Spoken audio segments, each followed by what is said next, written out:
جه درجه‌های دیروکا خیا درج ده ایزی راستی هفتو چار فرمانان هاتنه تومات کرن او کابانیای ده این قتل کرن او قتل عام هاتنه کنه هاتنه نویساندن دا خدا شهید حکومتی کو ام غیر رومانه یا هر داویج ابو تشتی کل شنگال به دست چتای داعش قومی و دیروکا خوبانه یا عثمانیان بسوج میری پور دوباره کرن محمد الرواندوزی تشتی کل دشی ما کرن بین بیلا خواب دیروکا به اشتی طبقه 1014 جبو شنگاله جبو همو ایزیان تبی حکومتی خواب و گوهری خاله دوباره دنابرا رخصتبون ایزیان وکی هیز لشکری ین گو یکیین جنین نونرتی آوان دکه شنگالیا بگی بر خدا را شنگالیا بگی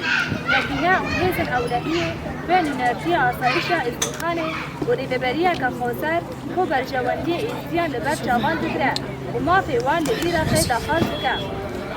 جبو بیرانینا فرمان اشتیکو گلیرایان شروان جن و میر یکینا این پرستنا گل و جنه و تاباهی گل رجاوا پیشکشی گل شنگاله کرنه تو جاری نای انکار کرن ام بر خدا نوان سلاف دکن و همو شهیدین کو ده شنگاله ده جنه ایزی ین دیر هاتنه رزگار کرن تولا وان هلدان ببیر دیدن هروها ام به فلسفه کو شهیدان جسارت فداکاری و فداکاری جه گرتنا سلاف دکن و برزداری بشناها لبر